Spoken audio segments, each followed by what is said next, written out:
BJP मुझे लगता है जब इलेक्शन होगी तो ऑनलाइन वोटिंग मांगेगी, क्योंकि इनके लोगों के घर जाने का दम नहीं होगा।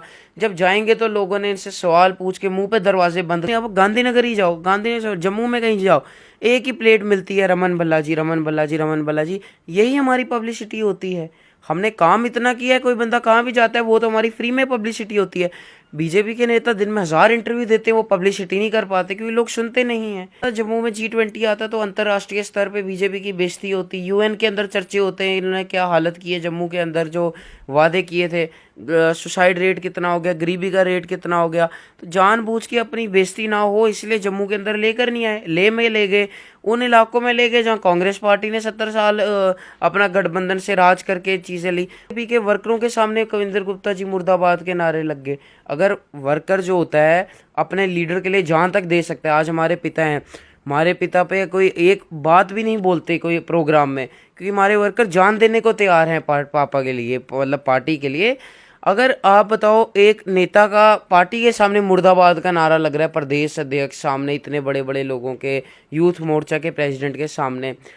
जम्मू कश्मीर में सियासी सरगर्मियां थोड़ी सी तेज़ हो गई। हम सब जानते हैं कि परसों का दिन था जब जितनी भी यहाँ की अपोजिशन पॉलिटिकल पार्टीज़ हैं उन्होंने मिलकर हरी सिंह पार्क में एक धरना दिया था। और उससे पहले एक दिन पहले की बात करें तो लद्दाख ऑटोनॉमस हिल डेवलपमेंट काउंसिल के जो इंतखाबात हुए थे उसके जो रिजल्ट्स हैं वो सामने आए थे, जिसमें बीजेपी ने सिर्फ 2 ही सीट्स ली थी। और बाकी अगर हम लीडिंग पार्टीज़ की बात करें तो जिन्होंने लीड किया था वो एनसी है और साथ ही साथ कांग्रेस है, क्योंकि एनसी की 12 सीट्स आई थी और कांग्रेस की बात करें तो 10 सीट आई थी। मेरे साथ बातचीत करने के लिए इस टाइम जयसिद्ध भल्ला है, इनसे बातचीत करेंगे।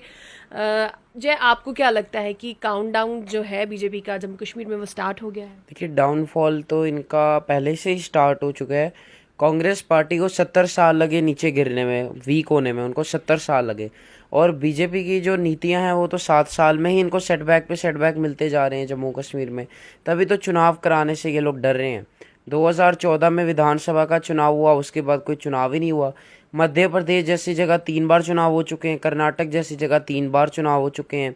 जम्मू कश्मीर में चुनाव, एमएलए का चुनाव से ये भाग रहे हैं।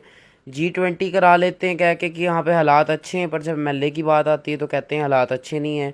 तो बीजेपी के जो लोग हैं उनको पता है कि अगर ये एमएलए की इलेक्शन कराते हैं तो लोग इनके साथ नहीं है, लोग इनसे पक चुके हैं, इनके वादे जो इनके जुमले थे उनके सवाल पूछेंगे। तो अब बीजेपी जो है वो फ्रस्ट्रेट हो चुकी है, अब उनको पता ही नहीं चल रहा कि क्या करना है नहीं कर रहा है, और जनता इनसे सवाल पूछने लग चुकी है। अभी आप देखिए लद्दाख में इनको 2 सीटें दे दी वहाँ के लोगों ने दिल बड़ा रख के। जम्मू के लोग 2 सीटें भी नहीं देंगे बीजेपी को, विपक्ष में भी नहीं बैठने देंगे, क्योंकि इन लोगों ने जम्मू कश्मीर की क्या हालत करके रख दी। CUET के सेंटर बाहर लगाए, एपटेक को बार बार प्रमोट किया गया, जो पेपर हुआ उसके स्कैम हुआ, JKSSB के लोगों को झूठे वादे दिए जा रहे हैं, इलेक्शन का कुछ पता नहीं है, प्रॉपर्टी टैक्स आ रहा है, वाटर टैक्स आ रहा है, और टोल प्लाजा जो इलीगल है उसका भी पैसा ले रहे हैं। एक्स एमएलए मिनिस्टर हाउस में इनके बैठे हुए हैं। तो लोगों को जब ये सारी चीज़ें दिखती हैं तो वहाँ तो 2 सीटें पता नहीं वो कैसे आ गई, इधर तो 2 भी नहीं तो 50 प्लस की बात करते हैं, 50 के पार की ये बात अपने वर्कर को मॉरल अप करने के लिए बात करते हैं। पर मैं इनको कह दूं, एक पार्टी वर्करों से नहीं जीत सकती, लोगों से जीत सकती है। हाँ, वर्कर बहुत अहम रोल ज़रूर निभाते हैं पार्टी में, पार्टी को ज़िंदा रखने में, पर जब लोग ही बहिष्कार कर देंगे तो आपका वर्कर्स भी क्या करेंगे। तो बीजेपी की यही हालत है कि जब लोगों ने इनका बहिष्कार कर चुका है, सामाजिक तौर पे इनका बहिष्कार कर चुकी हैं, तभी जो अभी यहाँ पर महापौर का चुनाव होने वाला था, मेयर के चुनाव थे, कॉरपोरेशन के चुनाव थे, वो आगे कर दी गई, तरीके आगे कर दी गई, क्योंकि उनको पता था अगर चुनाव होते, हमारे नेता कैंपेन करते, दिल्ली से भी नेता आते, तो हमें तो वोट की जब पेटियां खुलती वोट ही नहीं पड़े होते तो हमारा तो नुकसान था।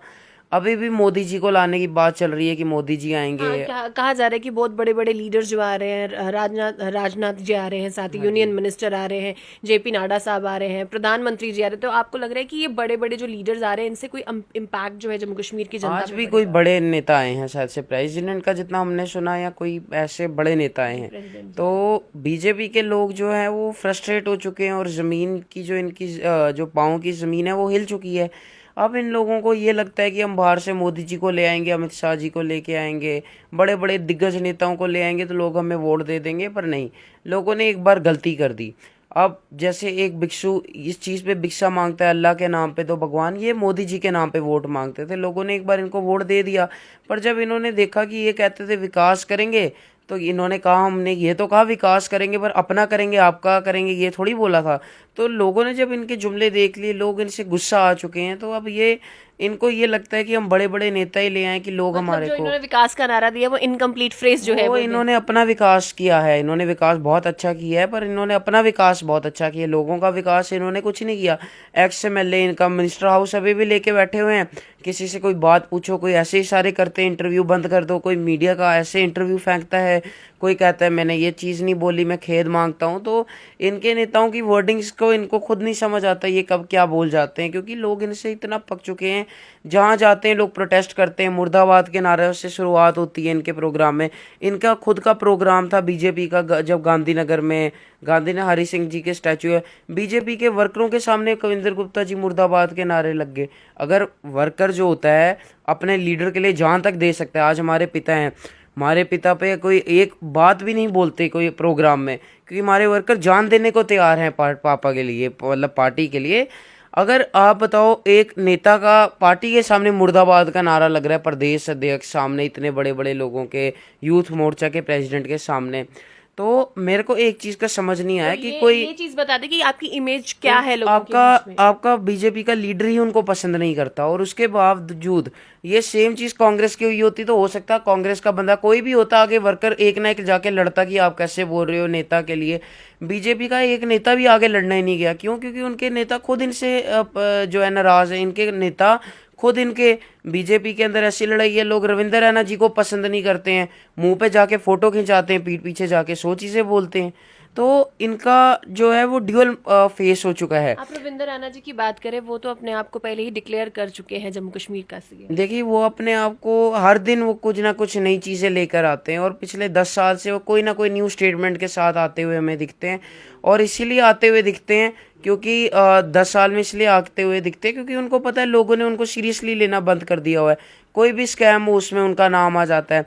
और मैं तो चाहूँगा रविंदर रैना जी फुल फ्लेज चीफ मिनिस्टर का सपना देखे, पार्टी उनको डिक्लेयर करे ताकि कांग्रेस पार्टी सरकार बना पाए। क्योंकि जहाँ रविंदर रैना जी कंपेन करेंगे वहाँ कांग्रेस पार्टी की ही कैंपेन होगी। जहाँ जहाँ रविंदर रैना जी वोट मांगने जाएंगे, वोट मांगने बीजेपी के जाएंगे, लोग देख कांग्रेस को आएंगे, क्योंकि लोगों को पता है कि रविंदर रैना जी का लीडरशिप कैसा है।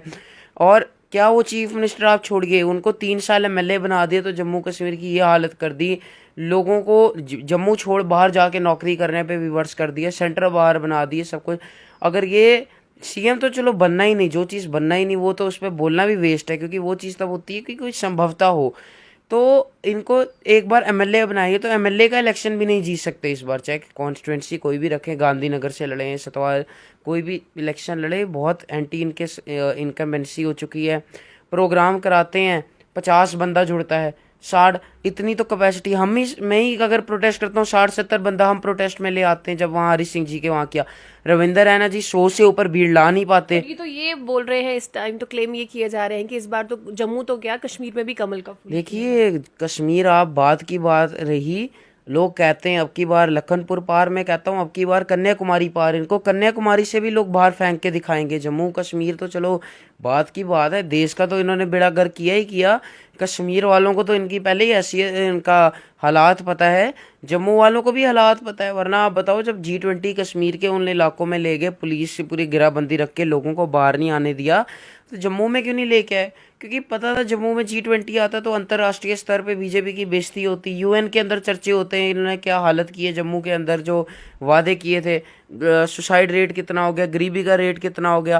तो जानबूझ के अपनी बेइज्जती ना हो इसलिए जम्मू के अंदर लेकर नहीं आए, ले में ले गए, उन इलाकों में ले गए जहाँ कांग्रेस पार्टी ने 70 साल अपना गठबंधन से राज करके चीज़ें ली, उस जगह लेके गए। ये भी नहीं देखा कि जहाँ पे लेके जा रहे हैं पत्थर कांग्रेस पार्टी का लगा हुआ है। तो इनको ये चीज़ नहीं, अब गांधीनगर ही जाओ, गांधीनगर जम्मू में कहीं जाओ, एक ही प्लेट मिलती है, रमन भल्ला जी, रमन भल्ला जी, रमन भल्ला जी, यही हमारी पब्लिसिटी होती है। हमने काम इतना किया है, कोई बंदा कहाँ भी जाता है वो तो हमारी फ्री में पब्लिसिटी होती है। बीजेपी के नेता दिन में 1000 इंटरव्यू देते हैं, वो पब्लिसिटी नहीं कर पाते क्योंकि लोग सुनते नहीं हैं। अब लोगों को पता है कि कौन किसके साथ है। तभी जब हम बात करते हैं रविंदर रैना जी को कि आप आओ एक डिबेट करते हैं, या जम्मू कश्मीर का कोई मुद्दा है आओ एक ओपनली बात रखते हैं, तो वो सिर्फ एसी के कमरे में बैठ के बात करते हैं। युवा राजपूत सभा की बात होगी, एसी के कमरे में बैठ के बात होगी। हरि सिंह जी की बात होगी स्टैचू की, वो एसी के कमरे में बैठ के बात होगी। तो इनको इनका पता चल चुका है कि लोग इनको कैसा रिजेक्ट कर चुके हैं, they are rejected and dejected by the public. तो अब बीजेपी मुझे लगता है जब इलेक्शन होगी तो ऑनलाइन वोटिंग मांगेगी, क्योंकि इनके लोगों के घर जाने का दम नहीं होगा। जब जाएंगे तो लोगों ने इनसे सवाल पूछ के मुंह पे दरवाजे बंद करने की आपने की वजह से हमारे घर के सदस्यों को कोरोना महामारी में दिक्कत हुई। तो अब बीजेपी का मुझे नहीं लगता कि इलेक्शन, आप छोड़ो एमएलए की, मुझे नहीं लगता होगी। चाहे पंच की कराएं, कॉरपोरेशन की कराएं, बीजेपी के लिए शून्य सीटें भी छोड़ो, जमानत बचा पाना भी एक इज्जत की बात रहेगी कि कितनी सीटों पे जमानत बचेगी। तो सीटें तो आप छोड़ ही दो। चलिए, बहुत बहुत धन्यवाद आपका। ये थे हमारे साथ जयसिद्ध बल्ला, जिनसे हमने बातचीत की और जिनका यही कहना है कि अगर जम्मू कश्मीर में चुनाव होते हैं तो बीजेपी इस बार जो है ऑनलाइन वोटिंग मांगेगी, क्योंकि वो लोगों के घर जाने के योग्य ही नहीं रही। आपकी क्या राय है कमेंट सेक्शन में कमेंट करके जरूर बताइएगा। एंजेलिना स्टीफन पल्लवी के साथ स्टेट एनक्लेव के लिए।